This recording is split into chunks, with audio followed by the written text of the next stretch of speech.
A la luz de la palabra. Bienvenidos a un nuevo programa. Y gracias porque nos acompañan, porque siguen las transmisiones, los diferentes programas. Gracias porque gracias a su compañía, gracias a lo que ustedes hacen al compartir los links de los mensajes de nuestro canal de YouTube, también al verlo a través de del canal local, logramos que el Evangelio se pueda proclamar a todo el mundo. Te recordamos que a lo largo del programa también van a salir nuestros medios de comunicación para que te puedas comunicar con nosotros. Perspectiva Siglo XXI fue creado para poder predicar el mensaje de Dios a todo el mundo, para que Él pronto vuelva a buscarnos.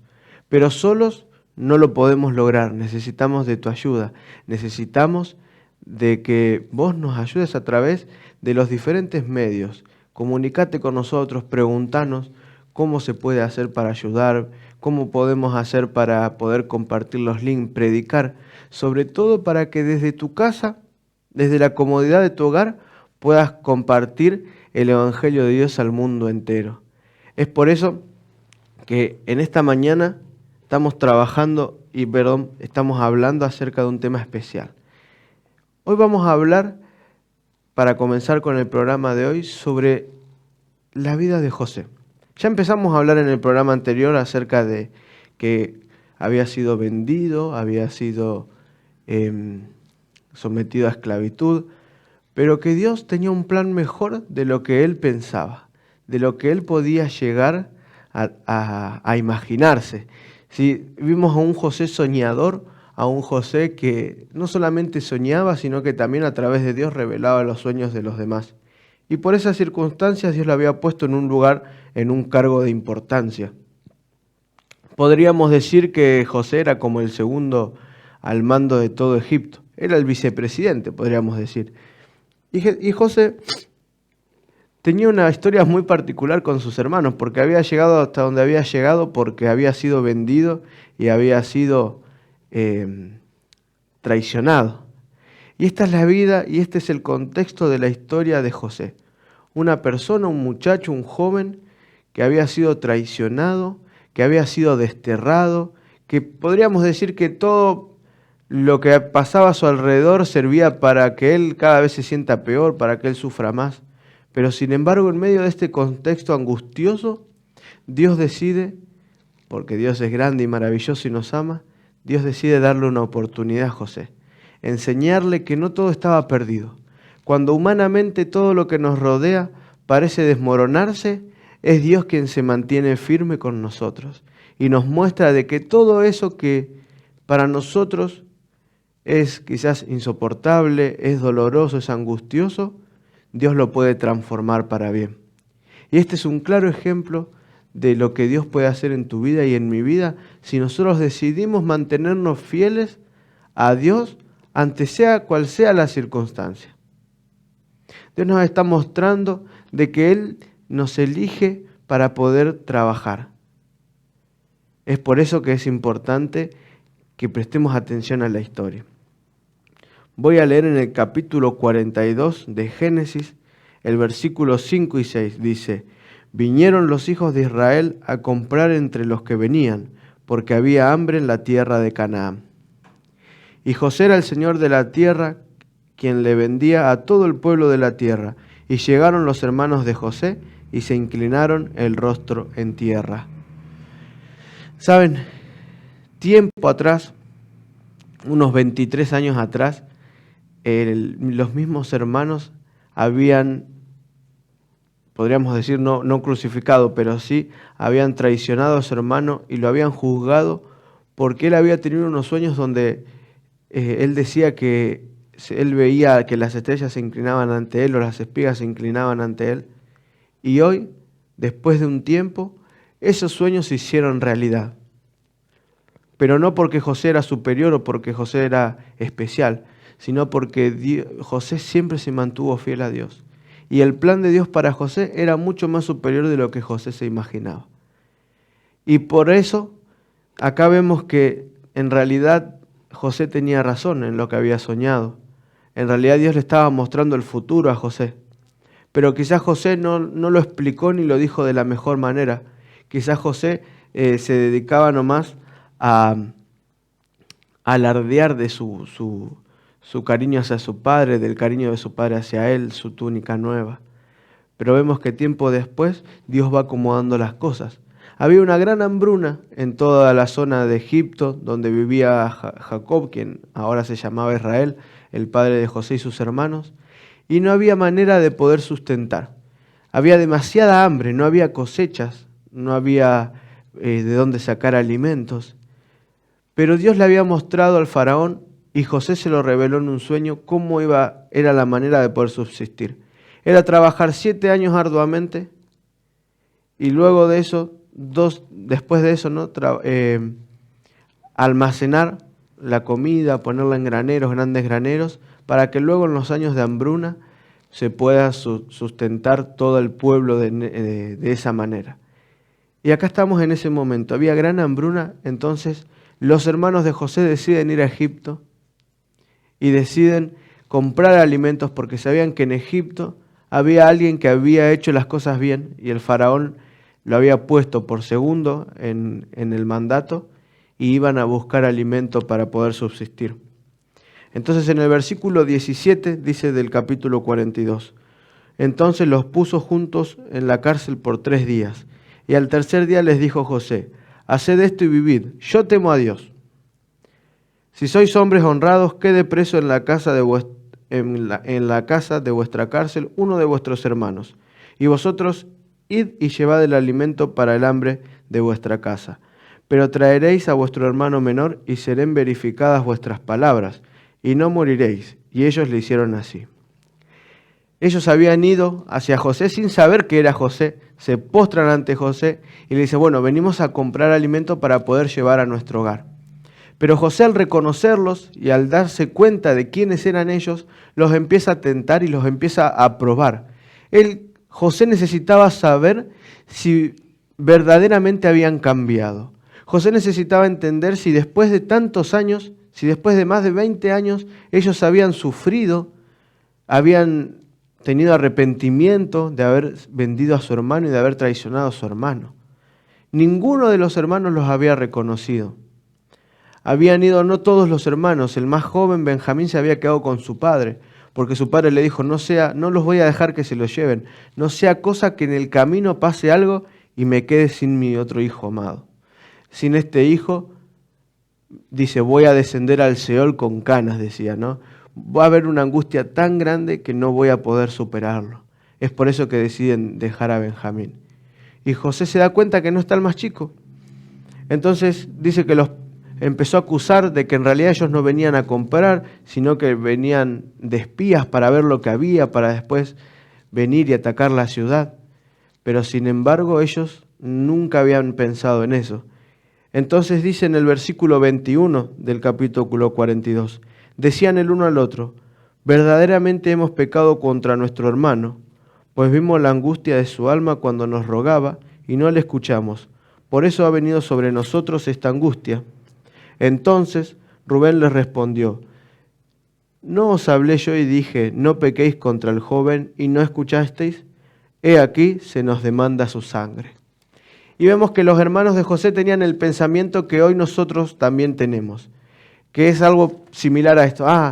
Nosotros vendimos como esclavo a nuestro hermano, entonces Dios nos castiga mandándonos el mismo problema, el mismo castigo, podríamos decir. Castigo por castigo. Nosotros hacemos algo, Dios nos paga con eso. Cuando en realidad no es así. Los hermanos entendían, pero no del todo como era. Ellos sabían que estaban pasando tiempo de angustia, que eso era consecuencia por sus malos actos. Pero ellos pensaban y creían que era Dios quien le mandaba la esclavitud para ellos ser esclavos.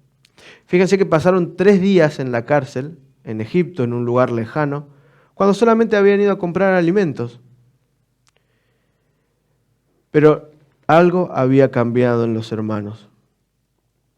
Entonces dice José que los envía a los hermanos de vuelta después de estos 3 días a buscar a su hermano. Y obviamente Israel no le quería dar a su hijo porque sabía que algo malo iba a pasar. Ellos entendían de que si no volvían con su hermano quizás iban a ser considerados traicioneros iban a ser traidores, perdón, a Egipto mismo y podían terminar siendo esclavos. Entonces, en el capítulo 43 empezamos a entender por qué de Judá viene el linaje de David, por qué de ahí nace Dios. Entonces Judá, leo el versículo 8. Judá dijo a Israel, su padre, envía al joven conmigo y nos levantaremos e iremos a fin de que vivamos y no muramos nosotros, tú y nuestros nietos. Y yo te respondo por él, a mí me pedirás cuentas. Si yo no te vuelvo a traer y si no lo pongo delante de ti, te seré para ti culpable para siempre. Pues si no nos hubiéramos detenido, ciertamente hubiéramos ya vuelto 2 veces. Judá se ofrece como sustituto.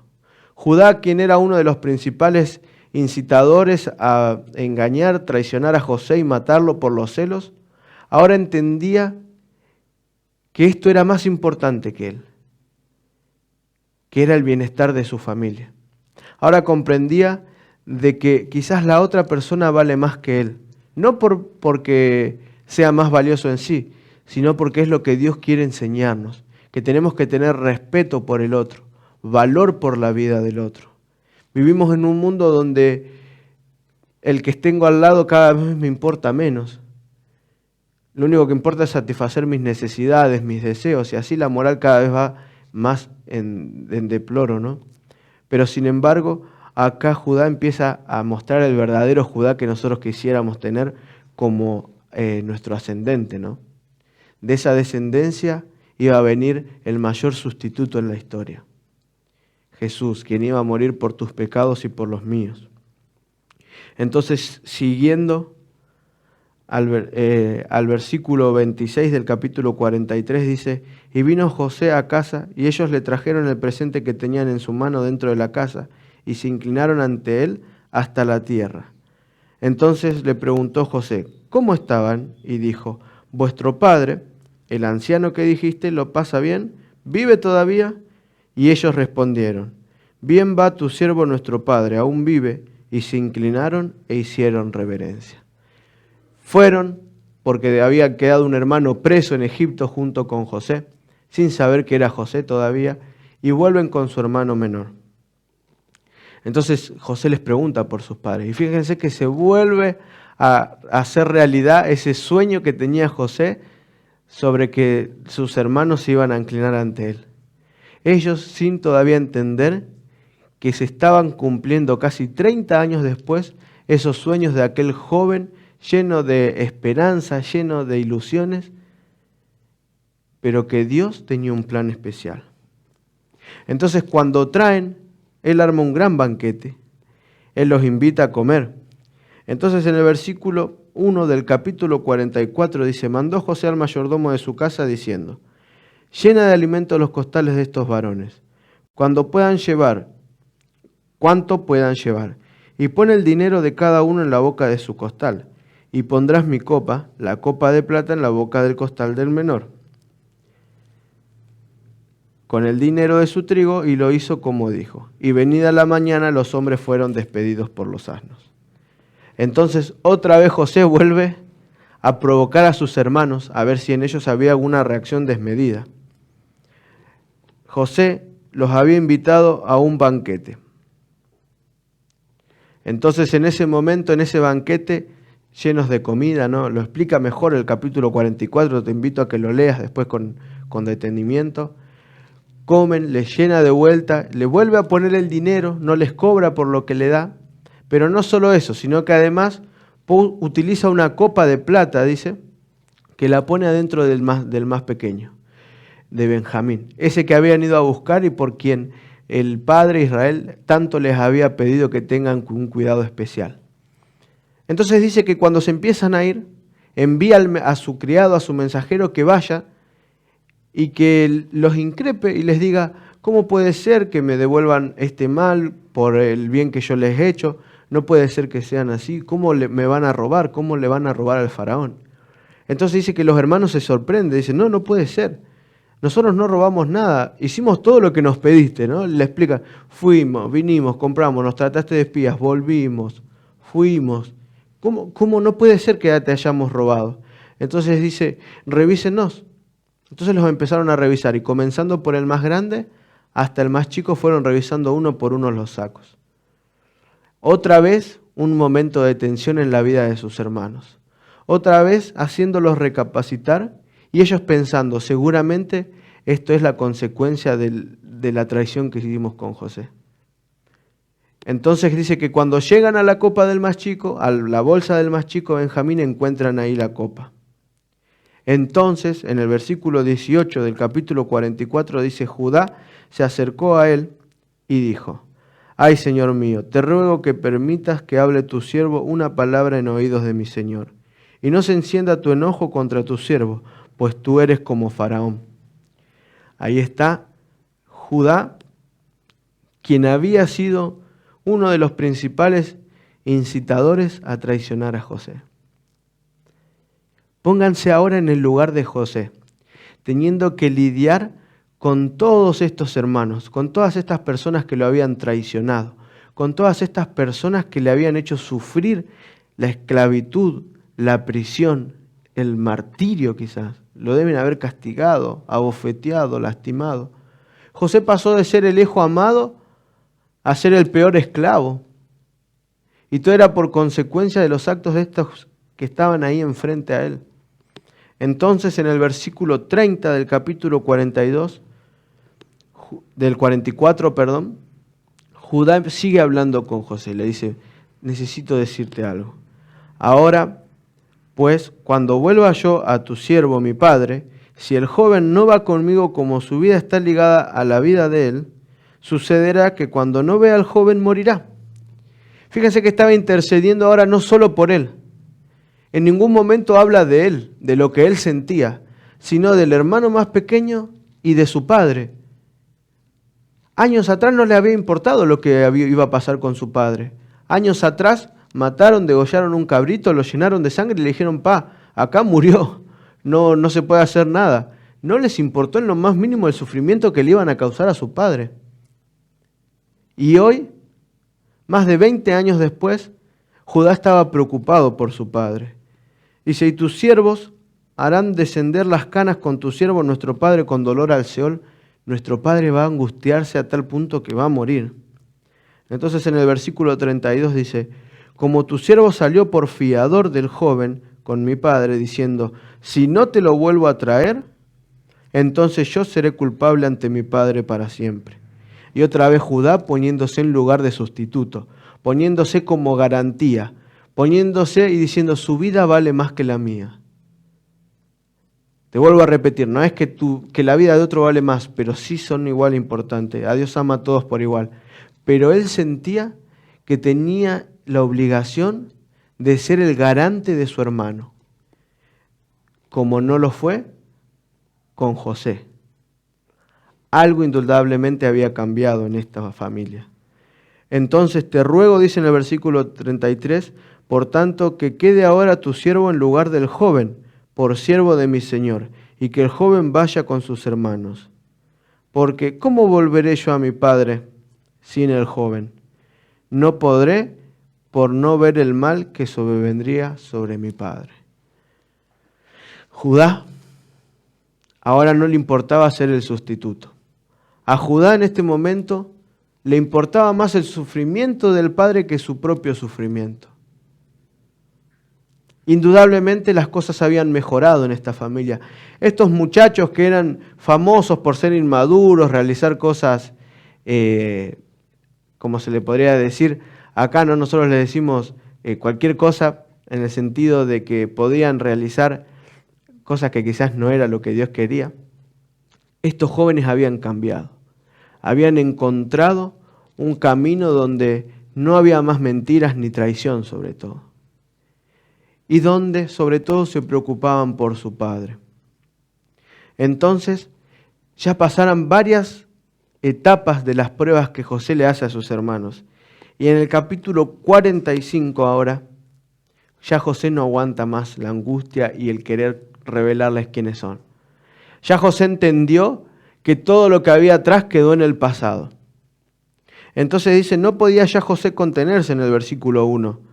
Delante de todos los que estaban al lado suyo y clamó, haced salir de mi presencia a todos. Y no quedó nadie con él, al darse conocer José a sus hermanos.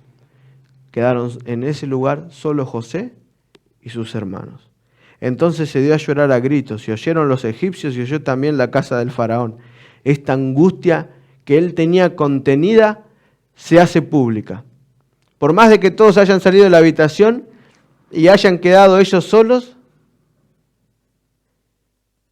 José no podía ya guardar este sentimiento que tenía.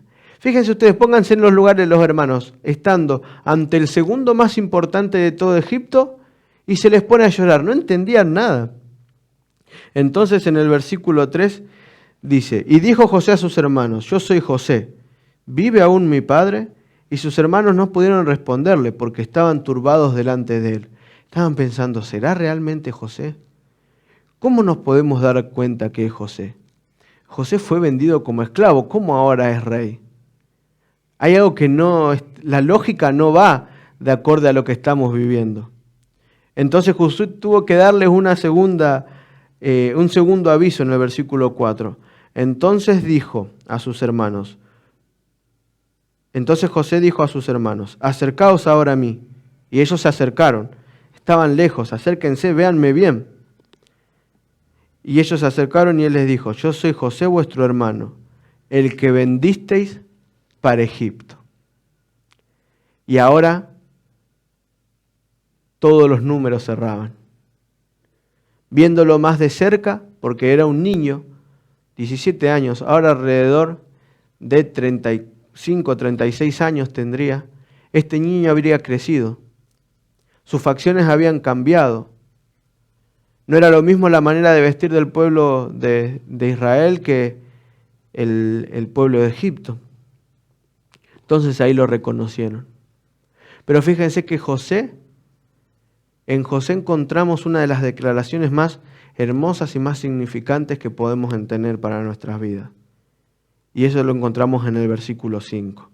Ahora pues, no os entristezcáis ni pese haberme vendido acá, porque para preservación de vida me envió Dios delante de vosotros.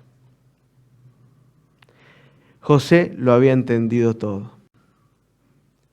Este muchacho, que había sido un niño caprichoso, como habíamos dicho antes, ¿no?, que le gustaba buchonear a sus hermanos, hoy era un hombre hecho y derecho. Había entendido que él no era la víctima, sino que Dios estaba utilizando todo ese proceso para hacer de él una mejor persona. Porque en el versículo 7 dice, y Dios me envió delante de vosotros para preservaros posteridad sobre la tierra y para daros vida por medio de la gran liberación. Versículo 8, así pues, no me enviasteis acá vosotros, sino Dios,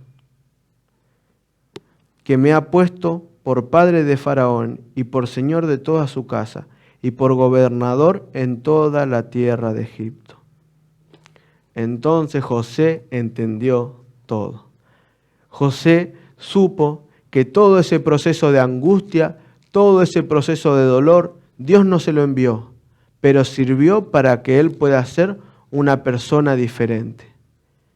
Todo ese proceso sirvió para que Dios pueda hacer de él una persona de bendición para los demás. En el versículo 9 dice, daos prisa, id a mi padre y decidle, así dice tu hijo José, Dios me ha puesto por Señor de todo Egipto. Ven a mí y no te detengas, y habitarás en la tierra de Gosén. José, lo vuelvo a repetir, lo entendió todo. Dios me ha puesto por Señor de todo Egipto. José en ningún momento dijo, bueno, lo que vos me enseñaste cuando era chico, viste que tenías razón, viste que era especial. Soy especial porque ahora soy el rey. Soy especial porque ahora mis hermanos se inclinan hacia mí. Soy especial porque a pesar de que ustedes me vendieron, fui esclavo, fui torturado, fui maltratado, acá estoy porque hice las cosas bien. Pero José no dijo eso. Porque José vivió un proceso que le sirvió para entender que su vida no dependía de él. que los problemas en esta vida son circunstanciales, que hoy estamos arriba pero mañana estamos abajo, que hoy lo tenemos todo pero quizás mañana podemos no tener nada. José entendió que todo lo que pasaba y sucedió en su vida sirvió para que Dios lo transforme y lo haga una mejor persona. Y ese es el Dios que tenemos. Ese Dios que en el peor momento en el que vos estás pasando, Él no te suelta la mano. Él no te deja solo. Dios no te envía los problemas, Dios no te envía las tentaciones. Pero Él utiliza esos malos momentos para revertir tu historia. Yo creo que Dios es el gran restaurador de vidas, el gran restaurador de almas. Porque Él todo lo que hace no lo hace para que vos te sientas mal. Al contrario, Él todo lo hace para que vos puedas vivir una vida llena de gozo y plenitud. Fíjense si José, en vez de mantenerse firme ante los problemas que tenía, hubiese decidido renegar de Dios. Tirar todo, ¿no? Decir, bueno, me vendieron mis hermanos, bueno, Dios no me se debe acordar de mí. O fue esclavo, no, otra vez esclavo, no, Dios no me quiere, la verdad que Dios ni se debe acordar de mí. Fíjense si José hubiese desistido de mantenerse firme con fe, con Dios, ¿qué hubiese pasado? Y eso nos tiene que hacer pensar a nosotros hoy. ¿Qué clase de cristianismo estamos viviendo? ¿Qué clase de vida estamos presentándole a los demás? ¿Qué clase de cristianos somos? ¿Nos dejamos vencer ante la primera dificultad? ¿O estamos dispuestos a hacer todo lo que está a nuestro alcance para poder vivir una vida conforme a los principios de Dios? Quizás el objetivo al que llegamos lo vemos muy lejos, o quizás tenemos metas que creemos que no vamos a alcanzar. Pero si eso lo ponemos en las manos de Dios, Él las puede transformar. Y este mal momento que vos hoy estás pasando, Dios lo puede utilizar para hacerte crecer como persona. Para hacerte entender que en el cielo hay un Dios de amor que vela por vos y vela por mí. ¿Qué te parece si hacemos una oración para agradecerle a Dios? Padre Dios nuestro que estás en los cielos, gracias porque nos amas. Gracias porque sabemos que Tú no nos mandas los problemas o las dificultades, pero sabemos de que si nos mantenemos firmes, si permitimos que nuestra fe crezca y nos mantenemos aferrados a Ti, Tú puedes hacer que todo mejore. Gracias porque nos amas incondicionalmente. Ahora te pido que bendigas también al licenciado Rubén en la parte que sigue. Señor, que el programa sea de bendición para todas las personas que están mirándolo. También ayúdanos a poder compartirlo con los demás en el nombre de Jesús. Amén.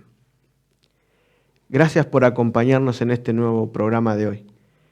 Ahora vamos a tener una breve reflexión, un breve momento de meditación y luego el licenciado Rubén va a continuar con la programación de hoy. Te invitamos a compartir un momento de reflexión. Cuenta una historia acerca de un sembrador que cada mañana acostumbraba a buscar agua en un río. Con él llevaba 2 baldes, uno nuevo, sin defectos, y otro viejo, lleno de huecos. El balde nuevo permitía que el sembrador llevara a su casa toda la cantidad de agua que recogía. El viejo, en cambio, derramaba la mitad del contenido a lo largo del camino. Un día, la autoestima del balde roto alcanzó su punto más bajo. «Mi vida es un fracaso», dijo al sembrador. «Le pido disculpas por no hacer bien mi trabajo». «¿Por qué me pides disculpas?», preguntó asombrado el sembrador. «¿No se da usted cuenta? Cuando regresamos del río derramo la mitad del agua en el trayecto a casa». En ese momento, el sembrador, sonriendo gentilmente, llevó al atribulado balde al río. De regreso, mientras recorrían la ruta acostumbrada, el hombre le pidió que observara con atención las hermosas flores del campo. ¿Te das cuenta de que solo hay flores de este lado del camino?, le preguntó el sembrador. Pues sí. ¿Y qué hay de especial en ello? Lo especial es que han crecido gracias al agua que tú derramas cada mañana. Todo este tiempo yo he sabido acerca de tus huecos, pero sembré semillas de distintas flores solamente de este lado del camino. Escucha bien, Dios no se equivocó al crearte. Él es muy sabio como para malgastar su tiempo creando algo inservible. Aún tus aparentes defectos en manos de Dios pueden lograr maravillas. Por lo tanto, colócate en sus manos y pídele que haga de ti un instrumento útil, listo para lo que venga, capaz de cumplir cabalmente su misión en esta vida. Al fin de cuentas, ¿no dice Dios que su poder se perfecciona en la debilidad? El regreso de Cristo es inminente. Por eso es nuestro deber compartir el mensaje del amor de Dios. Para ello, te invitamos a formar parte de este proyecto. Para mayor información, conócenos a través de nuestras plataformas virtuales, comunicarte a través de nuestras redes sociales, escribirnos a nuestro correo electrónico o enviarnos un mensaje vía WhatsApp, para que juntos podamos dar a conocer a Cristo al mundo entero. Hola mis amigos, qué gozo el poder estar juntos nuevamente en este sábado y poder estudiar la palabra de Dios, poder comprender lo que Dios desea para nuestra bendición y para que un día lleguemos a vivir la vida eterna. El tema de hoy, como ustedes ven, se titula Resurrección, gloriosa esperanza. Y es un tema que va a ir en dos partes, como ya vamos a ver enseguidita, o sea, hoy será la primera y después tendremos uno o dos más. Tiene que ver con muchas cosas que son importantes para nuestra salvación. Y quiera Dios bendecirnos de veras para que podamos de esta forma caminar cerca del Señor. Quiero llegar al cielo. ¿Quién no desea llegar al cielo? Y nosotros anhelamos llegar a la eternidad. Queremos ser salvos. Y todos los que amamos a Cristo queremos vivir la eternidad. Ojalá venga pronto Jesús, ¿verdad, mis amigos? Y vamos a escuchar un hermoso cántico por realmente el cuarteto que estamos acostumbrados a escucharlo.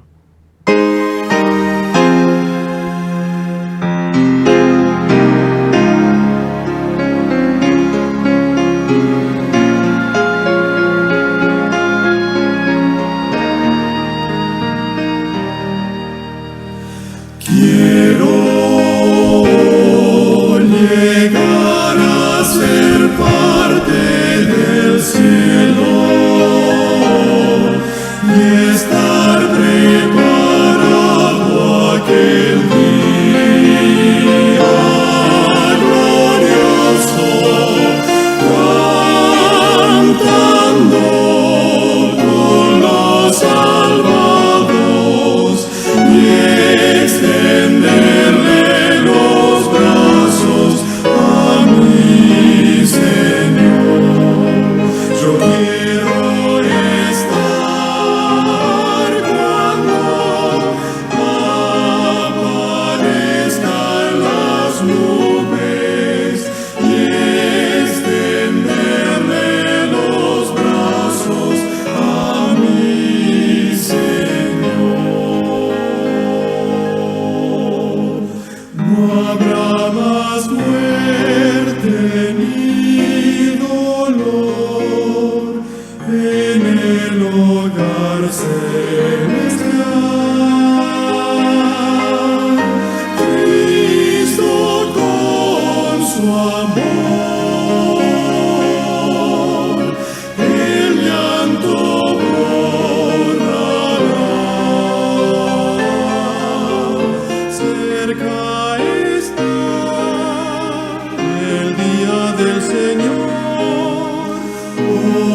Cuán grande será poder extender los brazos a aquel que nos amó, que murió por nosotros en la cruz del Calvario, para que podamos heredar la vida eterna.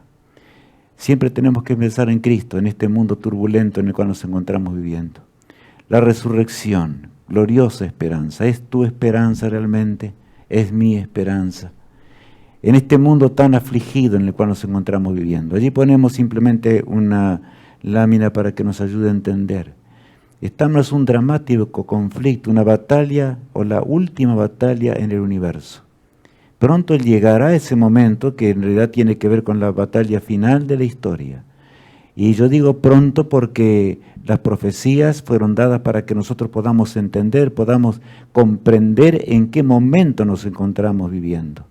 En realidad no es el tema de hoy, pero tenemos que tener esto como trasfondo en nuestra mente, porque frente a esta realidad en la cual el mundo se prepara en forma total para una guerra, y saben, estaba viendo recién aquí, hace instantes atrás simplemente, en mi smartphone, una cosa que tal vez puedo compartir con ustedes un instante, y viendo aquí dice, la Tercera Guerra Mundial ya ha comenzado.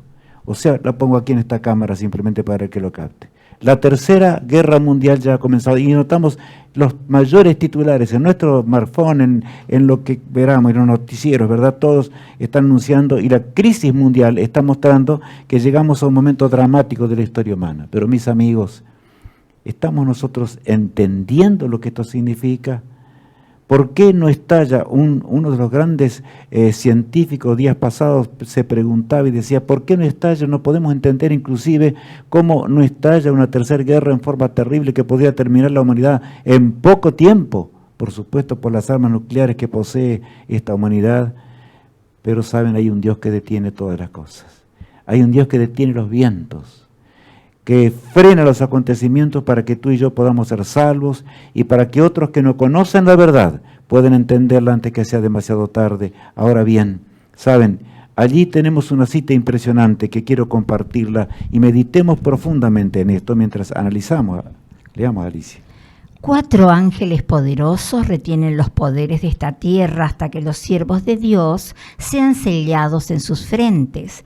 Las naciones del mundo están ávidas por combatir, pero son contenidas por los ángeles. Cuando se quite ese poder restrictivo, vendrá un tiempo de dificultades y angustia. Se inventarán mortíferos instrumentos bélicos. Qué tremendo y terrible, ¿verdad? Pensar en los ángeles que por un lado, por orden divina, detienen los vientos, para que nosotros podamos entender, pero ahí está profetizando algo muy grande, esto está basado en las profecías de Dios. Dice allí claramente que cuando se quite el poder restrictivo de Dios, ¿qué va a pasar en esta pobre humanidad? Una angustia que no podemos entender. Continuemos leyendo.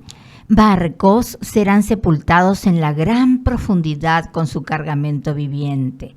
Todos los que no tienen el espíritu de la verdad se unirán bajo el liderazgo de agentes satánicos, pero serán retenidos hasta que llegue el tiempo de la gran batalla del Armagedón. La última batalla, por supuesto, que se acerca velozmente.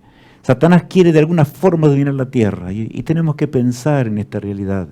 Mi apreciado hermano en Cristo y mi amigo, estamos aquí para pensar en serio, pensar en las cosas de Dios. Por eso la resurrección frente a esta hecatombe debe ser nuestra mayor esperanza. Y continúe diciendo lo siguiente allí. El mundo entero está envuelto en ruinas. Los ángeles están ahora sujetando los vientos de la lucha para que no soplen hasta que el mundo sea advertido de su cercana condenación. Pero se está preparando una tormenta, lista para estallar sobre la tierra. Y cuando Dios ordene a sus ángeles que suelten los vientos, habrá una escena tal de lucha que ninguna pluma podrá describirla. Solo en ese día Dios podrá salvarnos. Así como Dios protegió al arca un día, el arca de Noé, ¿verdad?, con poderosos ángeles, porque en realidad si no el arca se hubiera hecho pedazos enseguida. Y Noé hizo todo lo que podía de acuerdo a lo que Dios le indicaba, pero poderosos ángeles fueron enviados para sostener aquella embarcación en el turbión terrible del diluvio. Así también el Señor tendrá que sostenernos en el drama final de la historia que está a las puertas. Estamos comprendiendo la política internacional, la economía internacional, todo se está requebrajando por todos lados. Los líderes religiosos anuncian con claridad, dicen, estamos frente a la Tercera Guerra Mundial, y también los políticos y demás. Pero nosotros, ¿qué pensamos? ¿Estamos entendiendo realmente lo que es la profecía? ¿Podemos ser cristianos, de paso, en esta hora, sin entender realmente lo que es la resurrección? Porque la resurrección es nuestra gloriosa esperanza. ¿Cuántos millones y miles ahora están muriendo en el mundo, verdad? Y por otro lado, en la guerra, ¿cuántos mueren? Y pensamos, si ese es el fin de la vida, ¿no hemos pensado que muchos están orando a Dios y piden al Señor que el Señor les ayude para poder resistir en el drama de esta historia? Por ejemplo, entre Rusia y Ucrania. ¿Cuántos que conocen la fe desesperadamente huyen de un lado para el otro pidiendo a Dios? Si oremos por ellos, ¿verdad? Ahora bien, allí en 1 Corintios 15, el apóstol San Pablo nos dice lo siguiente. Porque si no hay resurrección de muertos, tampoco Cristo resucitó. Y si Cristo no resucitó, vana es entonces nuestra predicación, vana es también vuestra fe. Yo imagino aún aquellos que se encuentran y sienten el caer de las bombas, sienten el rugido de la batalla, sienten realmente que aún las balas que pasan en forma furiosa, están pensando de un momento a otro, mi vida se termina. Pero realmente los que tienen la esperanza de la gloriosa resurrección, de veras son cristianos, saben que la mañana de oro se acerca. La mañana eterna vendrá y Jesús nos llevará a una eternidad. Ahora, claro, no podemos pensar de que esto no va a ocurrir, porque sin ello no llegaríamos nunca a la eternidad. Cristo nos habla a través de un admirable milagro. Y Cristo hizo un milagro para que podamos entender lo que es la resurrección realmente. Vamos a leer hoy la primera parte, por supuesto, allí en San Juan 11, 1 al 3. Estaba entonces enfermo uno llamado Lázaro de Betania, la aldea de María y de Marta su hermana. María, cuyo hermano Lázaro estaba enfermo, fue la que ungió al Señor con perfume y le enjugó los pies con sus cabellos. María se había convertido totalmente, era la María la pecadora, por eso puse ahí ese texto para que entendamos. Fue la que ungió en medio de un festín que Simón, el leproso, curado por Jesús, ¿verdad?, le hizo ahora. Era un fariseo y le hizo a Jesús, pero bueno, no voy a contar la historia hoy, podemos leerlo en la palabra de Dios. Pero es notable que María estaba tan convertida que se veía que se acercaba la hora dramática, que sentía ese profundo agradecimiento de aquel que lo había sacado de las tinieblas a la luz admirable. Por lo tanto, rompe un vaso de alabastro a los pies de Cristo y ahora los enjuga, ¿verdad?, con sus propios cabellos, como dice la palabra de Dios. Ahora saben, el versículo 3 agrega: Enviaron pues las hermanas para decir a Jesús: Señor, he aquí el que amas está enfermo. Allí había el hogar preferido de Jesús. Era un hogar muy sencillo, extremadamente sencillo, que algunos, inclusive de los fariseos, no podían entender las cosas. Y muchos criticaban eso, por supuesto. El hogar de Marta, María y Lázaro. Pero Lázaro ahora se encontraba enfermo. En gran manera, yo imagino cuando María y María y Marta se unían para orar y clamar a Dios por ese hermano que se estaba ahora ya agotando sus energías y llegaba a la muerte. Ahora, Cristo estaba en otro lugar predicando el mensaje de la vida eterna, el mensaje de que Él habría de morir por los seres humanos, que era el Mesías de Dios y que vendría para terminar con el pecado, la angustia y la desgracia de esta tierra. Y saben, allí vamos a ver qué hace Jesús en ese momento. Leamos. Oyéndolo Jesús dijo: Esta enfermedad no es para muerte, sino para la gloria de Dios, para que el Hijo de Dios sea glorificado por ella. Y amaba Jesús a Marta, a su hermana y a Lázaro. Notemos que fue algo que Dios permitió. O sea, Cristo pidió a su Padre, mientras Él enseñaba la verdad: yo quiero que Rubén entienda bien, yo quiero que Matías entienda bien, yo quiero que Eduardo entienda bien, etcétera, etcétera. Podríamos nombrarlos todos nosotros, ¿verdad? Entiendan lo que realmente es la resurrección. Y entonces dice allí que oyéndolo Jesús dijo: esta enfermedad no es para qué, no es para muerte, sino para que sea glorificado el nombre de Dios. Claro, cuando comprendemos las cosas de Dios. Y el versículo 6 agrega algo muy, muy grande. Leamos. Cuando oyó, pues, que estaba enfermo, se quedó 2 días más en el lugar donde estaba. El Señor se quedó 2 días más. Y saben que hay una tremenda enseñanza en esto. Cristo amaba mucho a Lázaro. Ya vamos a leer un poquito más acerca de esto. Amaba también a Marta, amaba mucho a María, a la cual había echado 7 demonios, dice la palabra de Dios. Sin embargo, cuando escuchó, ¿él qué hace? Y los discípulos observan, yo imagino cómo se encontraban los discípulos, diciendo, pero nuestro maestro, que siempre paramos en esta casa, en ese hogar, que tan bien nos atienden, que nos aman tanto, que nos sentimos realmente distendidos en ese hogar lleno de amistad y lleno de amorosas palabras de amor y por supuesto de las cosas de Dios. Pero dice allí, cuando Jesús pues oyó, ¿verdad?, que estaba enfermo Lázaro, ¿qué hizo? Se quedó allí, dice, se quedó 2 días más. Ni fue siquiera, ¿verdad?, para tratar de sanarlo o hacer algo por ellos. Y alguno podría pensar, y bueno, pero ¿cómo era descortés Jesús? Es que, amigos míos, lo más importante de esta vida es el llevar el Evangelio adelante y es aceptar la verdad eterna. Cristo estaba salvando las almas perdidas y Él tenía un plan, cada día Él tenía un plan exacto. Aunque los hombres no pudieran entender, Él estaba salvando doblemente. Salvaba mientras se relataba este milagro que Él estaba haciendo, ¿verdad?, para gloria de Dios y para que nosotros entendamos el mensaje de Dios. Y por otro lado, para que realmente los discípulos entendiesen la importancia, lo que está primero en esta existencia mientras estemos aquí en la tierra. Por tanto, id y predicad el Evangelio, ¿no dice eso el Señor? Es un mandato divino, ¿verdad, glorioso? Y el versículo 7 agrega. Luego, después de esto, dijo a los discípulos, vamos a Judea otra vez. Le dijeron los discípulos, Rabí, ahora procuraban los judíos apedrearte, ¿y otra vez vas allá? Rabí, maestro, no te podemos entender.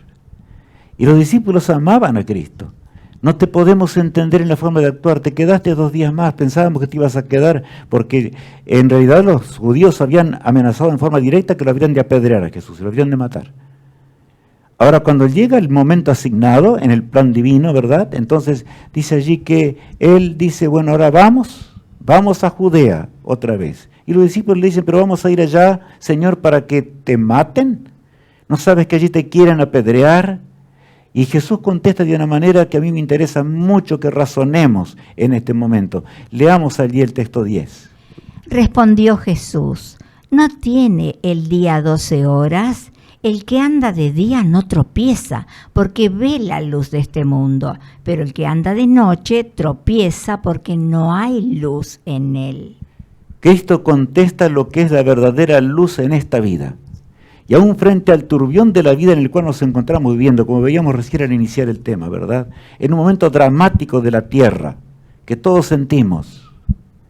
Ahora Cristo nos invita a pensar diferente, ¿verdad? Dice, respondió Jesús, ¿no tiene el día 12 horas? ¿Qué quiso decir el Señor? Yo no voy a morir antes que llegue la hora, porque mi Padre dirige las cosas. Y mis amigos, ¿entendemos eso nosotros? Cristo tenía una misión que cumplir en la tierra y nadie podía mover esa misión.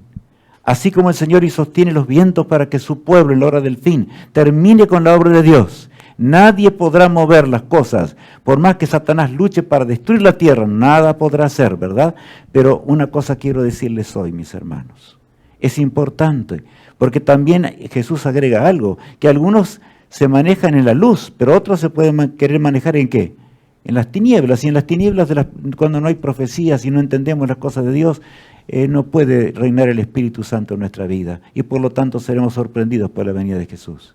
Nos vamos a perder, nos vamos a heredar el reino de los cielos. Ahora, continúa diciendo el Señor lo siguiente. Dicho esto, les dijo después, nuestro amigo Lázaro duerme, mas voy a despertarle. Dijeron entonces sus discípulos, Señor, si duerme sanará. Aquí hay una gran verdad y que quiero decírtela aquí, ¿no es cierto? Una gran verdad que tiene que ver con la realidad de la muerte.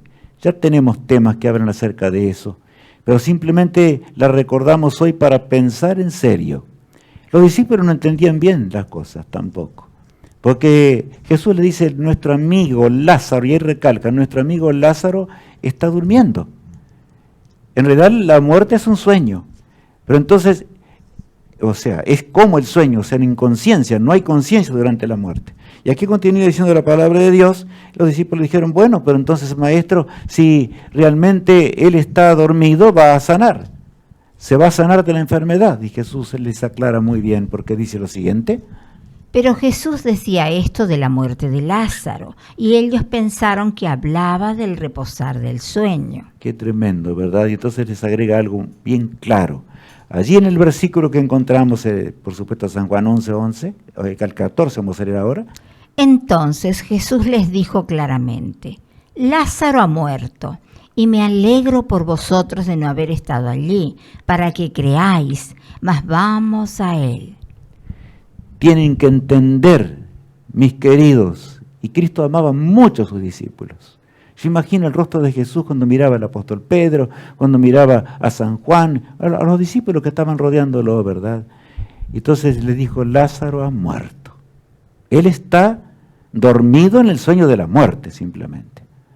Y entonces ahora vamos a continuar viendo todo este diálogo, ¿verdad? Porque Dios quiere que lo entendamos muy bien. Y sobre todo en esta hora que es la única esperanza para nosotros, para los seres humanos. Y fue a través de la historia para el gran pueblo de Dios. Y dice, y me alegro por vosotros para que creáis más. Vamos a Él, ¿verdad? Y entonces continúa este incidente que Dios mismo sostuvo al mandato de Jesús. Vino pues Jesús y halló que hacía ya 4 días que Lázaro estaba en el sepulcro. Betania estaba cerca de Jerusalén, como a 15 estadios. Bueno, allí Betania, dice, estaba cerca de Jerusalén, a 15 estadios, unos 3 kilómetros, para entender mejor nuestros días, ¿verdad? Y entonces, claro, dice, vino hasta el lugar donde estaba Lázaro y halló ya que, ¿verdad?, hacía 4 días que estaba en el sepulcro. Y claro, y todavía Jesús se había quedado 2 días más, se había trazado, ¿verdad? Así pensaron enseguida los demás, ya vamos a leer enseguida esto. El versículo 19 agrega. Y muchos de los judíos habían venido a Marta y a María para consolarlas por su hermano. Bueno, allí estaban, ¿verdad? Y en aquellos días era muy importante y los judíos, sobre todo, estilaban a veces hasta en forma que era solo iba por apariencias. Pero iban ahí, lloraban o fingían llorar. Pero en este caso lloraban y sus hermanas lloraban y habían ido para consolarlas, como dice la palabra de Dios. Querían que ellas encontraran un consuelo, pero ¿qué consuelo podían encontrar en ese hermano robusto y fuerte que lo tomó una enfermedad tremenda y terrible y lo mató en pocos días? Hacía 4 días que estaba en el sepulcro. Y entonces ahora Cristo estaba llegando, estaba a unos 3 kilómetros de distancia de Jerusalén, como dice la palabra de Dios. El versículo 20 agrega lo siguiente. Entonces Marta, cuando oyó que Jesús venía, salió a encontrarle, pero María se quedó en casa.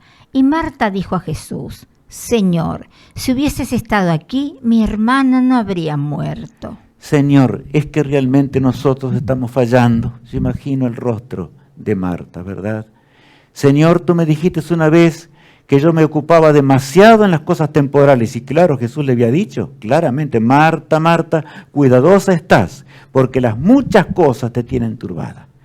Pero Marta se había arrepentido de muchas cosas y amaba al autor de la vida.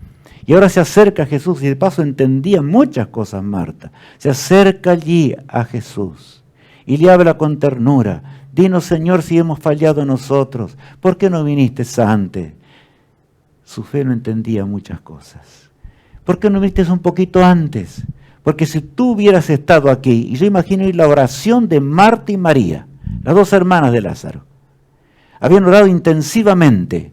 Señor, ven pronto, ven de alguna forma, y oraban a su Padre Celestial, para que Jesús llegara a la casa, pero no llegaba, Lázaro murió. Pasaron 4 días, Lázaro estaba en el sepulcro, ¿verdad?, como lo leíamos recién, y ahora se escucha la novedad que Cristo estaba a 3 kilómetros de distancia. Y sale Marta corriendo hasta el lugar y le dice lo que acabamos de leer, y continúa diciendo así.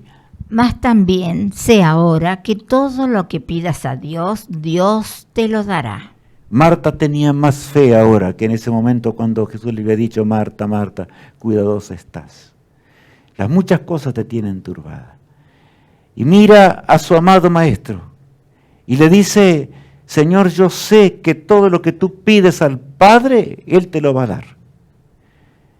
Y yo imagino a Cristo, el rostro de Jesús cuando escucha de Marta estas palabras que deben nacer hoy de nuestro corazón también.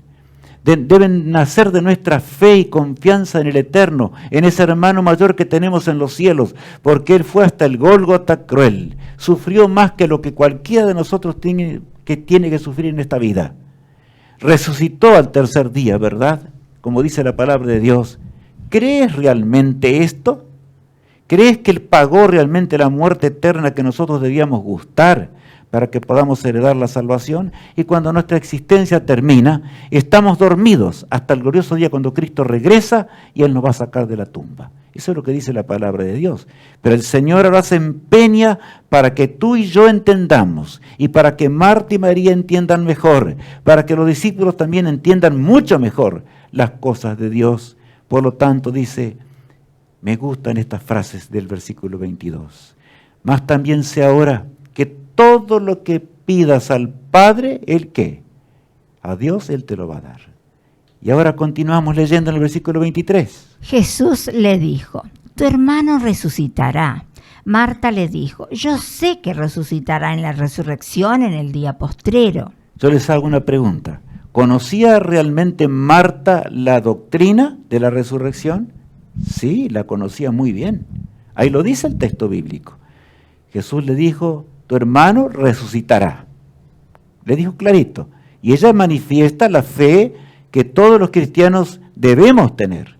Yo sé que el pecado ha aumentado y hay confusión en la tierra, hay millones y millones de personas que, pobres seres humanos, ¿verdad? Siguiendo el camino de la bestia y la imagen de la bestia, que ya son temas que hemos repasado alguna vez, están engañados con doctrinas falsas, de que cuando realmente morimos se sale el alma y anda por allí dando vueltas, ¿verdad?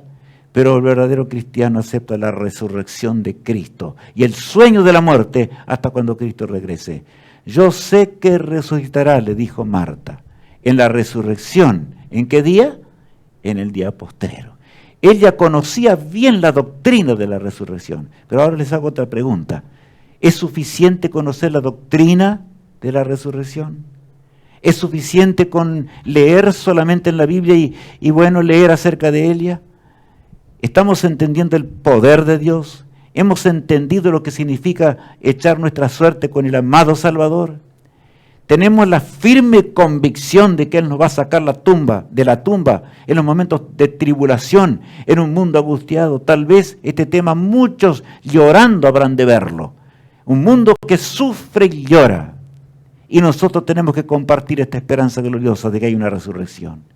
Los gobernantes de la tierra no entienden, la inmensa mayoría de ellos no comprenden nada acerca de esto. Él espera que tú y yo enseñemos y podamos decir, ya llega el día glorioso cuando terminarán todas estas cosas. Y aunque estés muerto, vas a volver a vivir. Si te entregas a Jesús, eres la única posibilidad de que resucites. Ahora el versículo 25 dice, le dijo Jesús, yo soy la resurrección y la vida. El que cree en mí, aunque esté muerto, vivirá. Le dijo, sí, Señor, yo he creído que tú eres el Cristo, el Hijo de Dios, que has venido al mundo. Fue claro, ¿verdad? Y Marta responde. A mí me emociona la respuesta de Marta porque siempre yo miraba a Marta como una persona incrédula. Pero aquí vemos a Marta, ¿verdad? Y le dice claramente, Jesús le dice claramente, yo soy la resurrección y la vida. Y mis apreciados hermanos en Cristo, no hay de ninguna manera vida fuera de Jesús. Él es el autor de la vida, Él es el que creó el universo, es el mismo que se encarnó y nació. Como estudiamos en la palabra de Dios en los diferentes programas que Matías y John y demás estamos dando para que todos podamos entender, porque el único objetivo que tiene Perspectiva Siglo XXI es que lleguemos juntos un día a la eternidad y podamos comer del árbol de la vida y estemos con Jesús para siempre. Pero estamos comprendiendo esta realidad. ¿Es Cristo para nosotros la mayor esperanza? ¿Es Cristo para nosotros el mayor gozo de esta existencia? ¿Es Cristo realmente el motivo de nuestro trabajo diario y de todo lo que hacemos? Porque esto debe someterse completamente a la voluntad de aquel que amamos y de la única esperanza de vida y de vida eterna. Por eso Jesús le dijo a Marta un día: Marta, Marta, cuidado, cuidadosa estás. Las muchas cosas te tienen ¿qué? Turbada. ¿Qué te está diciendo Jesús a mí y a ti hoy? Hay algo mayor que pensar que en el comer, que en el beber, porque estas cosas yo te las voy a dar. Yo sé lo que pasa, pero debes entender que lo mayor que existe en esta tierra es entregarnos, te entregas a mí de todo corazón y el autor del pecado no te podrá vencer y vas a vivir para siempre, por los siglos de una eternidad. Cristo se acercaba ahora a ese hogar de sus amigos entrañables para explicar más de cerca, de veras, y para explicarnos a nosotros lo que es la resurrección, ¿verdad? Ahora contesta allí, ¿verdad, Marta? Sí, Señor, yo he creído, y me gusta esta frase, yo he creído y tú eres el Cristo, el Hijo de Dios que viene a este mundo. Categórico, ¿verdad? Los fariseos, los saduceos, los otros hombres que dirigían al pueblo de Israel, y que inclusive algunos de ellos se encontraban llorando en ese momento allí junto con ellas, no creían que Jesús era el Mesías de Dios. No creían que era el Hijo de Dios. No creían que Jesús moriría por ellos. No entendían la misión del Mesías. Por lo tanto, este incidente tiene mucho que ver con la salvación nuestra. Estamos entendiendo de ver lo que es el plan de salvación, lo que Cristo hizo y está haciendo en el santuario celestial para que podamos heredar la vida eterna y vivir con Él para siempre. ¿Puedo yo responder como Marta hoy? Señor, sí. Tú sabes que yo creo que tú eres el Mesías, el enviado de Dios que viene a este mundo.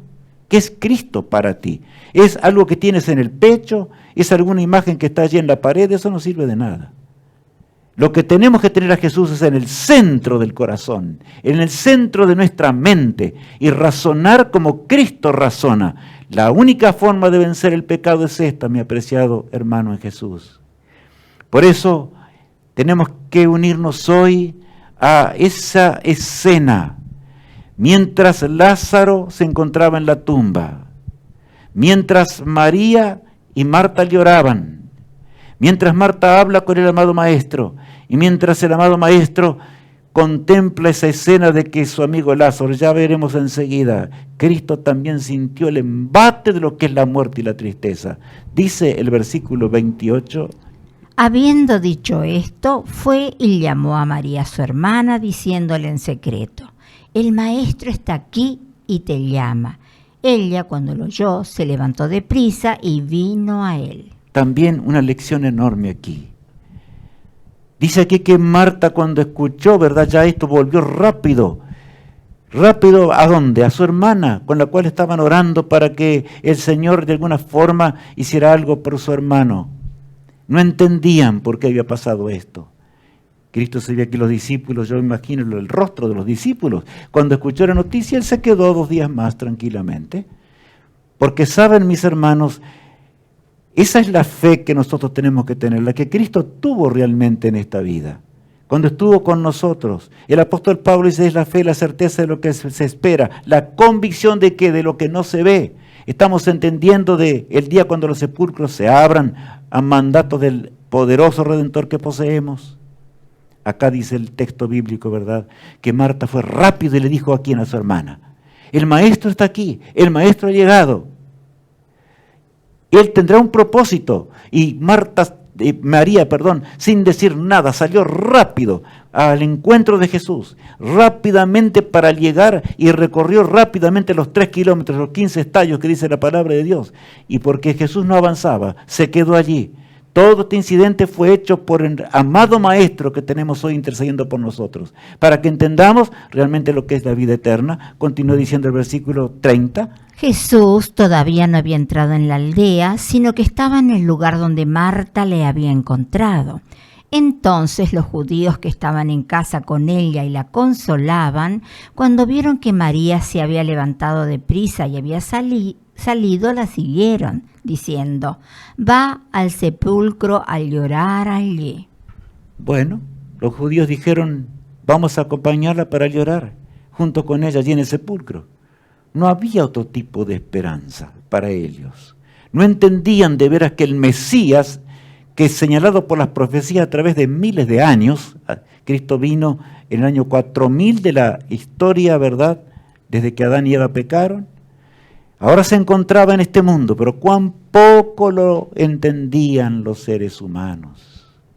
Allí estaba ese hogar humilde que había comenzado a entender plenamente las cosas de Dios. María sabía el poder que Jesús tenía. ¿Por qué? Porque ella, encontrándose en el adulterio, como dice la palabra de Dios, había escuchado la voz de Cristo poderosamente reprender a los 7 demonios que tenía encima y había echado esos demonios. Y por otro lado, lo había notado también cuando Cristo comenzó a escribir allí en la arena, ¿verdad?, los pecados de los fariseos que estaban todos allí esperando que el Señor terminase con esa mujer que era realmente adúltera. Y de paso que muchos de ellos habían pecado con ella. Ahora María tenía otro corazón. María se acerca al amado Maestro y habla con toda claridad, habla con nitidez. María corrió y entonces dice la Biblia así, el versículo 32. María, cuando llegó a donde estaba Jesús, al verle se postró a sus pies diciéndole, Señor, si hubieses estado aquí no habría muerto mi hermano. Nosotros tenemos a un chiquitito allí.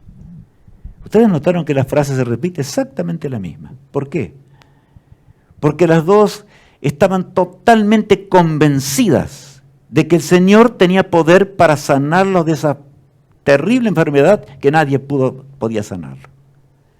Pero no entendían del todo todavía lo que era la resurrección. Más bien ellos decían, pensaban, bueno, en el día postrero el Señor va a obrar, porque es el Hijo de Dios.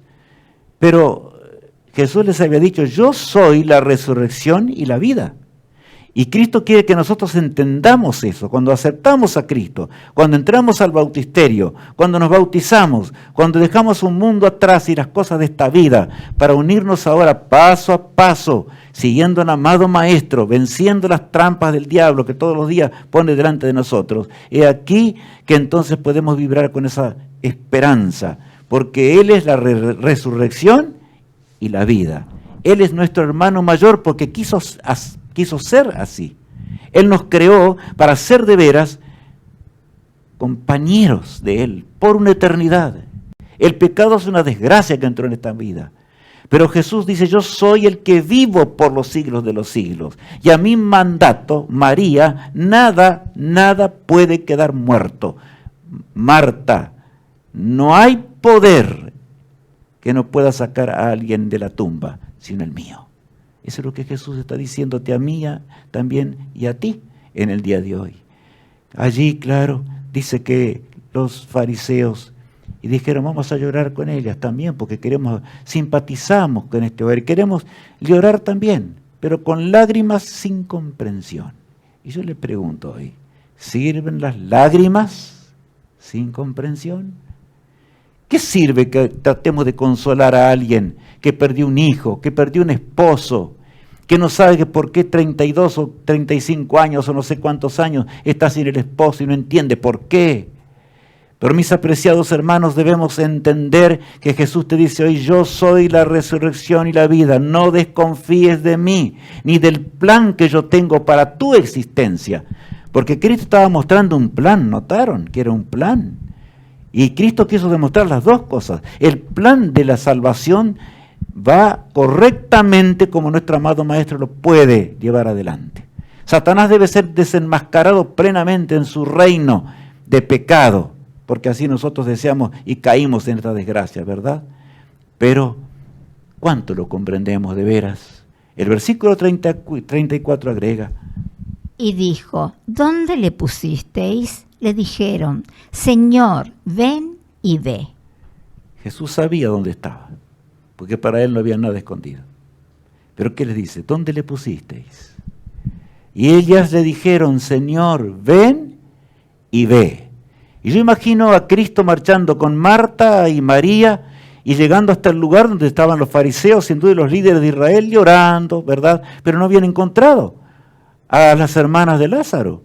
Marta sin duda ya estaba, pero no se encontraban, ¿verdad? Los demás. Ahí vamos a continuar allí.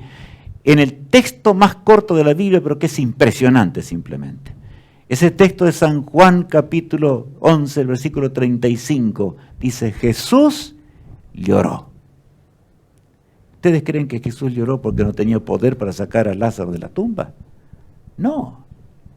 Jesús lloró al ver la desgracia humana. Jesús lloró pensando en Adán y Eva que pecaron. Jesús lloró por los antediluvianos que murieron y no quisieron ser salvos. Jesús lloró por los que después de la cruz del Calvario no entenderían la salvación. Jesús lloró por nuestra desgracia y por la desgracia de la humanidad. Lloraba con gemidos Jesús en ese momento. De tal forma que la gente que lo vio se emocionó también. Porque Cristo lloraba no por Lázaro en ese instante. Jesús lloró por ti y por mí. ¿Vamos a responder al llanto de Jesús? El llanto de Jesús tiene que ver con la resurrección. El llanto de Jesús tiene que ver con la realidad de que nosotros decidamos hoy acompañarle por los siglos de una eternidad y estar con Él para siempre. Yo quiero estar con Jesús, por eso estoy hablando de esta manera. Mi apreciado hermano en Cristo Jesús, es hora de tomar una decisión. Y la vida es diferente, completamente diferente, cuando Cristo nos acompaña de esta manera. Y nosotros, aunque veamos la muerte muy cerca, sabemos que es un instante, porque el muerto nada sabe. Y luego veremos a Cristo viniendo en gloria y majestad, en los cielos, para llevarnos a la vida eterna. Y saben, el texto que sigue nos enseña esto. Dijeron entonces los judíos, mirad cómo le amaba. Notaron los judíos, estaban tan lejos, y era el pueblo de Dios, eran los líderes de Israel, así como hoy los líderes religiosos están lejos de Dios, completamente sin entender lo que es el plan de salvación, porque no quieren estudiar la palabra de Dios y tienen su propia religión a su antojo y parecer. No, hay millones que están engañados, justamente por esto, porque el pecado ha sembrado desgracia en esta tierra. Pero mis amigos, allí que dice, dijeron entonces los judíos, mirad cómo le amaba. Y ahora viene un momento crítico. Leamos los siguientes textos. Y algunos de ellos dijeron, ¿no podía este que abrió los ojos al ciego haber hecho también que Lázaro no muriera? ¿¿Vieron ustedes? Cuando no andamos cerca de Dios, no comprendemos las cosas de Dios y comenzamos a criticar. Ni entendemos que y yo quiero decir algo al pueblo de Dios que conoce más de cerca todo lo que es el plan de salvación. Mis hermanos y nosotros no estamos impulsados a predicar, aunque sabemos que muchos están muriendo, pero la única esperanza para la tierra es la verdad de Dios. Es que la gente entienda que Cristo es el poderoso Salvador, el Mesías enviado de Dios, el único que puede sacarnos de una tumba. ¿Cuántos ven hoy negra la tierra a pesar de que brilla el sol? Y claro, ¿cómo no verla así? A menos que tengan esta bendita esperanza. Por lo tanto, apresuremos nuestros pasos. En primer lugar, para dar a conocer estas verdades eternas. Los judíos criticaron a Jesús en ese momento. ¿Por qué no vino antes? Porque Él puede sanarlo, pero no podían creer en lo otro. Él podía sanarlo. Y Cristo continúa ahora de esta forma, mis apreciados amigos. Dice así. Jesús, profundamente conmovido otra vez, vino al sepulcro. Era una cueva y tenía una piedra puesta encima. Dijo Jesús, quitad la piedra. Marta, la hermana del que había muerto, le dijo, Señor, hiede ya, porque es de 4 días. Maestro, ¿estás seguro con lo que estás ordenando? Mi hermano está descompuesto ya totalmente, está hinchado por la muerte. Hiede ya, dice la palabra de Dios. Pero Jesús se acerca bien al sepulcro, los discípulos estaban al lado, también Marta y María y los demás, los líderes religiosos. Y le dice claramente, ¿verdad? Con toda nitidez, quitad la piedra. Y allí fueron, se acercaron y sacaron la piedra. Jesús podía haber ordenado simplemente que la piedra se vaya, ¿verdad? Pero no, Jesús estaba enseñándonos, para que podamos entender lo que es la salvación y la vida eterna. El versículo 40 agrega, Jesús le dijo, ¿no te he dicho que si crees verás la gloria de Dios? Entonces quitaron la piedra de donde había sido puesto el muerto. Y Jesús, alzando los ojos a lo alto, dijo, Padre, gracias te doy por haberme oído. Qué impresionante. Y prestemos atención en lo que Jesús dice. Padre, gracias te doy por haberme oído. La muerte de Lázaro había sido provocada y permitida por Dios mismo. Cristo mismo permitió que esto ocurriera y le pidió a su Padre Celestial que realizara esto. ¿Para qué? Para que tú y yo hoy podamos entender los planes de Dios y comprender también los valores. Cristo se quedó 2 días allí predicando porque la proclamación del Evangelio y los que aceptasen su nombre en esos días era más aún que ir a ver un muerto, ¿verdad? A pesar de que era amigo de Lázaro. Y Él nos enseña hoy qué es lo más importante de la vida. Es llevar el plan de salvación a los que no entienden ni conocen de que hay resurrección. Las señales de los tiempos dicen que está todo llegando a su fin, como leíamos recién, ¿verdad? Con toda claridad. Quitaron la piedra. Yo imagino el rostro de todos. Sin duda que sintieron olor. Pero Cristo quería que ellos entendieran bien que Lázaro estaba muerto. Que Lázaro habría de resucitar a la voz del poderoso Rey, de nuestro poderoso Rey, ¿verdad? Del universo. Ahora dice la palabra de Dios. Perdonen, vamos a leer allí. Yo sabía que siempre me oyes, pero lo dije por causa de la multitud que está alrededor, para que crean que tú me has enviado. Y habiendo dicho esto, clamó a gran voz: Lázaro, ven fuera. Y el que había muerto salió atada las manos y los pies con vendas y el rostro envuelto en un sudario. Jesús les dijo: desatadle y dejadle ir. Podríamos hablar mucho tiempo sobre este pasaje de la palabra de Dios. Ahora se acerca Jesús a la tumba y con la voz poderosa que Él posee, como la tendrá un día cuando venga y regrese por nosotros en la nube de los cielos. Allí Él dice: Lázaro, ven fuera. Y la corriente de vida instantáneamente obra en Lázaro y sale envuelto, como dice allí. Ahora tienen que acercarse porque Jesús les dice: desatadle y dejadle ir. De manera que Él permite que lo toquen, que lo vean bien. Era Lázaro. Él podía haberle sacado, ¿verdad?, todas sus envolturas que le habían colocado, pero no. Ellos tuvieron que sacárselas. Para que entiendes tú el amor de Dios en primer lugar. Entendemos la realidad. Este valle de lágrimas terminará pronto, mi hermano. No te fatigues, ni desmayes por el cansancio de un turbulento mundo en el cual tenemos que pasar. Porque Él pronto vendrá y va a terminar con la muerte, el dolor y la tristeza para siempre. No discutamos con Dios, porque Él tiene sus planes. Así como tuvo un plan para enseñar, ¿verdad?, nosotros tenemos que tener el plan de Dios hoy para enseñar, guiados por el Espíritu de Dios. Porque Cristo estaba guiado por el Espíritu Santo, ¿verdad? Ahora, todo el plan de salvación apunta ¿a qué? A la resurrección. Es el centro mismo. Porque realmente si todo el plan de salvación no tendría la resurrección, ¿de qué serviría? Cristo no murió en vano, ¿verdad? Leamos allí en 1 Corintios. He aquí os digo un misterio: no todos dormiremos, pero todos seremos transformados. En un momento, en un abrir y cerrar de ojos, a la final trompeta, porque se tocará la trompeta, y los muertos serán resucitados incorruptibles, y nosotros seremos transformados. El Señor dice algo muy grande a través del apóstol Pablo, ¿verdad? Allí. Él dice, ahora habla de la resurrección en el día postrero. Este cuerpo mortal, así como lo tenemos, ¿verdad? Nosotros no podemos heredar hacia el reino de los cielos. Pero nuestro poderoso Rey nos dará un cuerpo nuevo. Conservaremos las facciones, ¿verdad?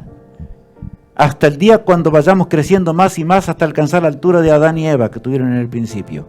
Por eso nos conoceremos en la resurrección. Conoceremos y nos daremos un abrazo en el glorioso día cuando Cristo nos saque de la tumba, pero saldremos con células inmortales para vivir para siempre. Células que ya no hablen más de muerte y dolor y tristeza. El versículo 53 dice el apóstol Pablo: porque es necesario que esto corruptible se vista de incorrupción, y esto mortal se vista de inmortalidad.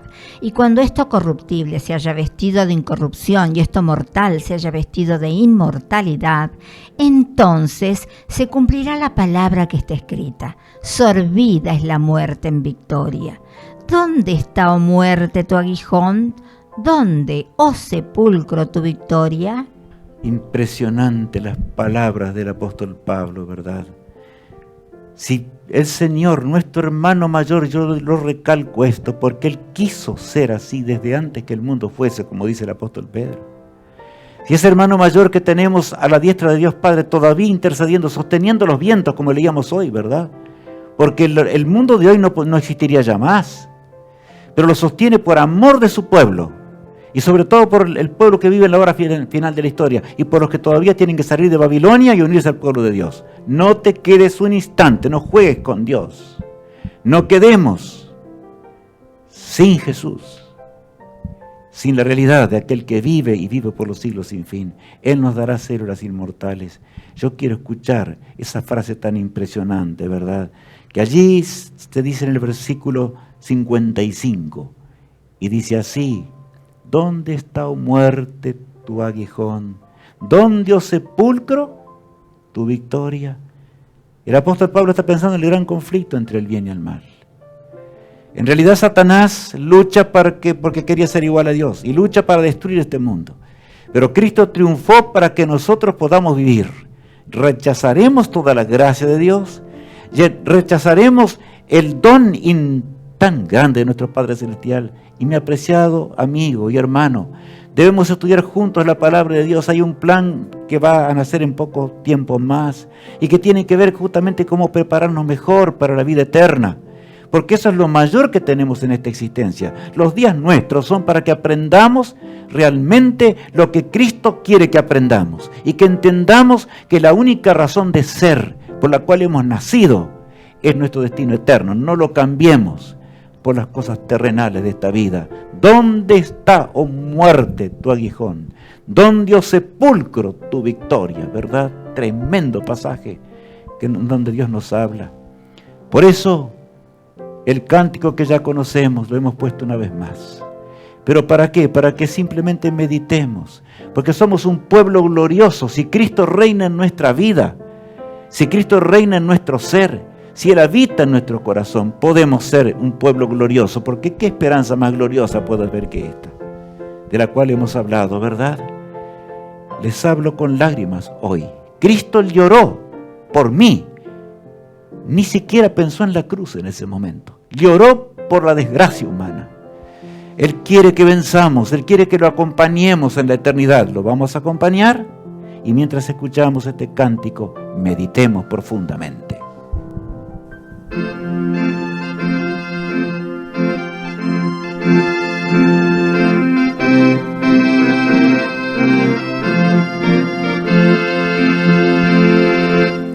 Oh pueblo glorioso, el conflicto llega a su fin. Esfuérzate, sé muy valiente, pues por ti venció en la cruz. Omnipotente Dios de amor, danos tu poder, danos tu valor, para concluir con el pregón y al mundo nuevo llegar. Oh pueblo glorioso, el conflicto llega a su fin. Esfuérzate, sé muy valiente, pues por ti venció en la cruz.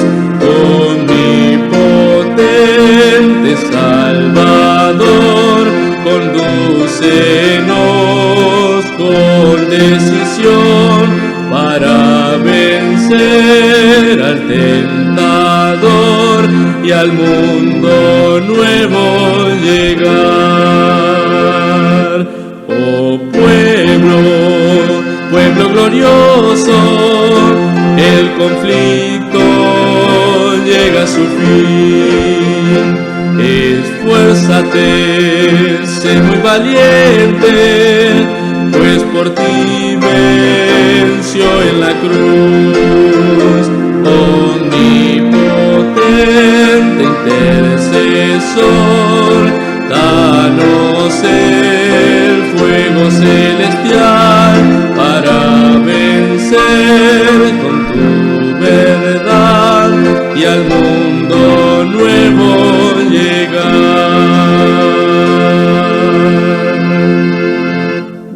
danos el fuego celestial de tu verdad, para que con tu verdad podamos vencer. Mi apreciado hermano en Jesús, yo quiero agradecer al Señor hoy por el milagro que Él hizo para que yo hoy pueda entender mejor el plan de salvación, que pueda entender mejor el amor de Dios. Toda la divinidad llora por un mundo angustiado, turbulento y miserable. Pero pronto va a terminar este mundo y Jesús va a regresar con poder y gloria. Queramos o no, el Señor con nosotros o sin nosotros va a terminar la obra. Pero ¿saben? Qué día glorioso será si de veras nosotros hemos descendido al sepulcro con una esperanza gloriosa.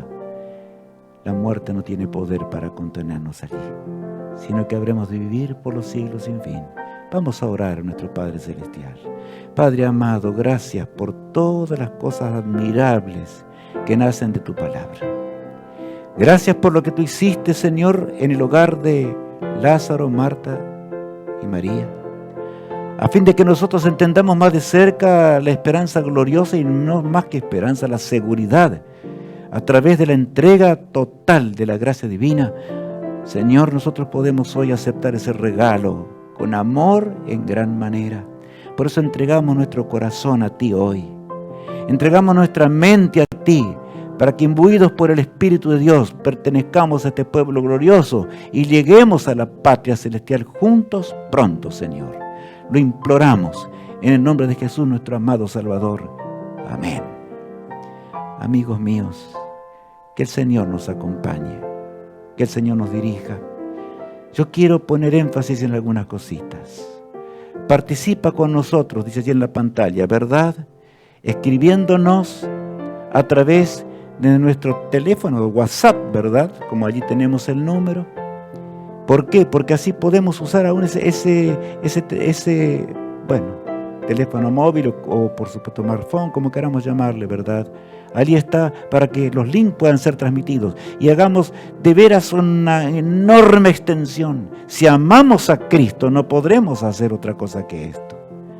Si amamos a Jesús, vamos a escribir o usar el correo electrónico para que comunicarnos y decir, mandar mi vecino con aquel que me trae, al cual yo le compro cosas para mi negocio. Él no sabe nada. Podemos ayudarles. Aquí tenemos materiales, tenemos muchas cosas. Está Mariano, que es uno de los que trabaja con nosotros también, preparando todo, materiales para ser dispersos, que escuchemos el mandato de Dios, las cosas del cielo. Y saben, yo he puesto una frase allí, hoy, cambiada un poco. Y dice así, para que puedas salvarte tú, tus familiares y amigos. Dirás tú, y bueno, ¿cómo? Es que yo tengo, ¿sabes qué? Porque el Señor dice, id y predicad el Evangelio. No es que nos salvamos por nuestras obras, nos salvamos por la gracia de Dios. Pero ¿sabes? Cuando de veras tenemos el Espíritu de Cristo, vamos a llorar como lloró Jesús en aquel día, por la desgracia humana. Vamos a sentir como Cristo sintió. De manera que salgamos, dejemos de dormitar, ¿verdad? Y los que ven a través del canal de televisión, del lugar que estamos viendo acá, este programa, entonces también participemos, enviemos el teléfono, no durmamos más. Mandemos el teléfono, pidan lo que necesitan para trabajar y para hacer las cosas del cielo, para hacer las cosas de Dios, antes que se termine esta pobre humanidad, porque estamos llegando al fin de la historia. Jesús no va a interceder ya mucho tiempo por nosotros. Por eso, mi apreciado hermano en Cristo Jesús, me despido de ti en este día, pidiéndote que seamos fieles, que confiemos en el amado Maestro, que confiemos en el Todopoderoso, sea cual fuere nuestra situación. Puede ser que estemos en medio de la guerra, puede ser que nos encontremos con un cáncer, puede ser que nos encontremos porque tenemos lepra, no sé, cualquiera de las enfermedades atroces de esta vida, porque este mundo es un mundo terrible. Pero comuniquemos la esperanza gloriosa de que el mundo se acaba para que tengamos vida y vida eterna para siempre. Que esta sea tu esperanza y la mía. Amén.